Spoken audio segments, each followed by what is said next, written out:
So plant products, plants are called producers since plants produce their own food. By the process of photosynthesis, we know that plants produce their own foods. Plants are called as producers and we the human beings and other animals are the consumers because we are consuming the product that is formed by the plants. So the food products that we get from plants are called as plant products. All the food products which are obtained from plants are called as plant products. So here some of the examples are grains. All the grains are produced by plants. Cereals, vegetables, fruits, all we get from plants. Here is a pictorial representation. You can see that wheat is here, rice is there. All these are formed from where? All these are formed from plants. And if we talk about animal products, the food products that we get from animals are called animal products. So there are many animals which gives us food products. So those are called as animal products. Example, milk. Milk is given by cow, buffalo, sheep. So many animals give milk. So milk is an animal product. If we talk about egg, hen gives us egg. So hen is an animal. Chicken, meat, honey bee gives us honey. So all of these materials are obtained from animals. So these are animal products. And if you see here the examples, this is a cheese and all. These are the products of milk only. So these are also obtained from milk, fish, meats, egg, cheese, milk, buttermilk. All these are animal products. Now we will talk about edible parts. So what is edible parts? We can say that the part of a plant, the whole plant, out of that, the part of a plant that we eat, or you can say that is eatable. Okay? The part of a plant that is eatable is called as eatable part. So it can be fruit. Okay? If we see the example of apple, mango, so fruit is like in mango tree, the fruit is the edible part. Okay? Then comes flowers. There are so many plants in which flower is used. If we talk about mustard plant, in this flower is used. Okay? Then the roots. So many plants, there are the roots are edible.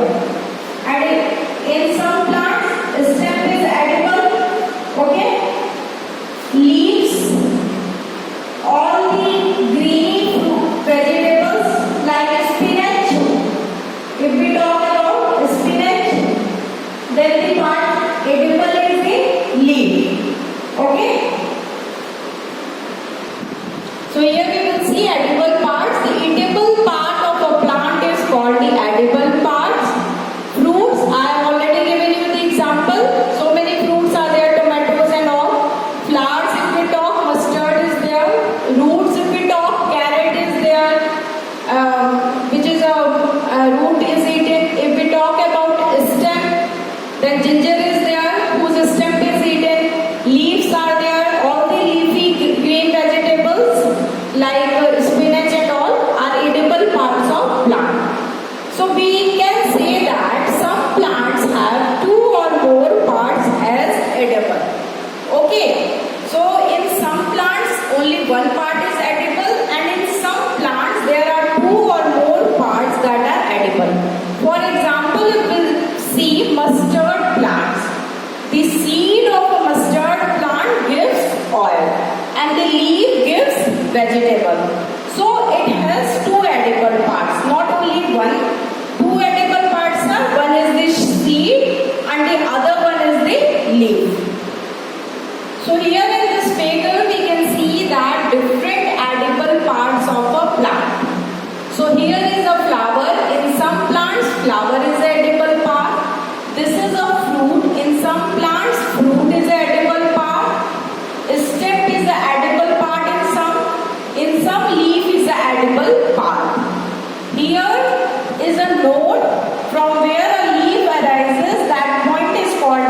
node.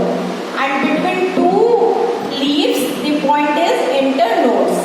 Between two stems, there is a bud in between.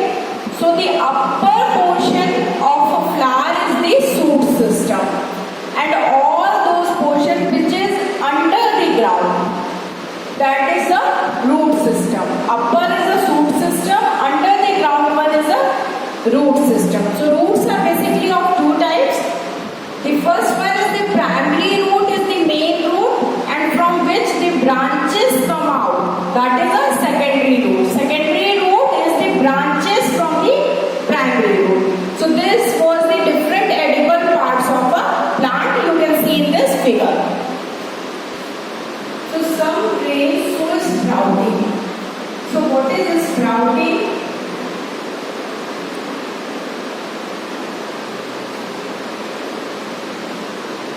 Okay. So for example, you can take for sprouting, moong dal is there, green moong, or the black chana. Okay, both of them shows sprouting. So what is basically a sprouting? For this experiment, you can do this activity. For this, what we need a moong dal, whole grain, dry moong dal. Then soak it in a water for overnight, or just you can soak this one overnight, and this just for 4 to 5 hours will also go, because moong dal gets soaked quickly.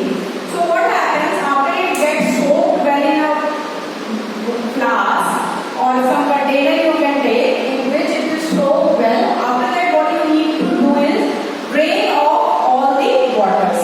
Just drain off the water and put the moong dal that has been soaked or the black chana in a container that is closed container, or you can also use some kind of thin cloth and just hang them out.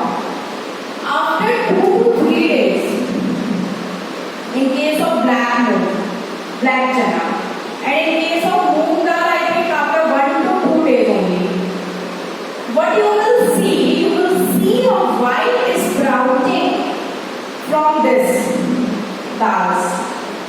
So this process is called sprouting.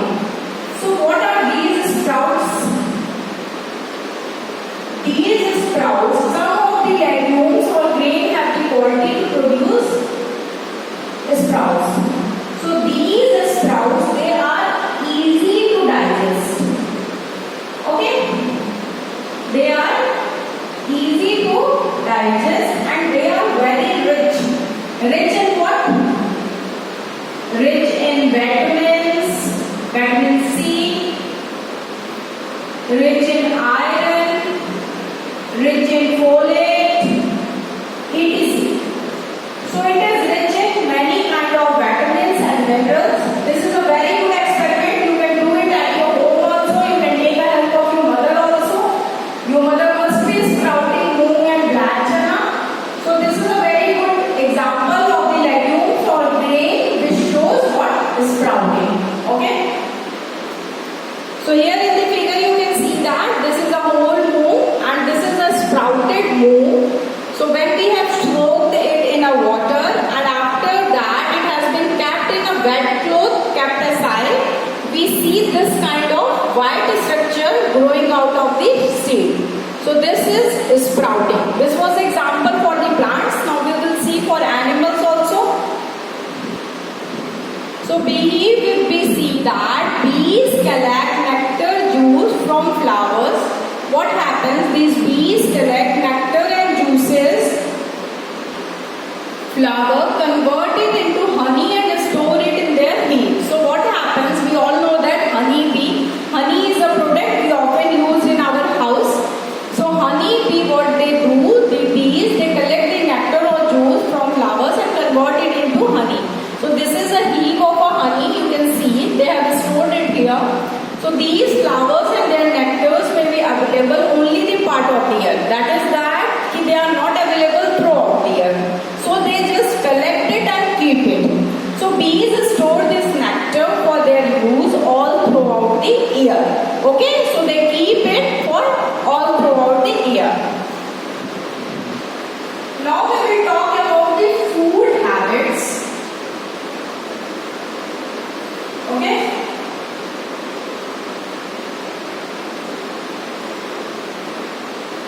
Food habits of different animals. So we all know that if we talk about human beings or different kinds of animals, we all have different food habits. Some of us eat plants, few of us prefer eating animals, and there are so many plants or animals which feed on both.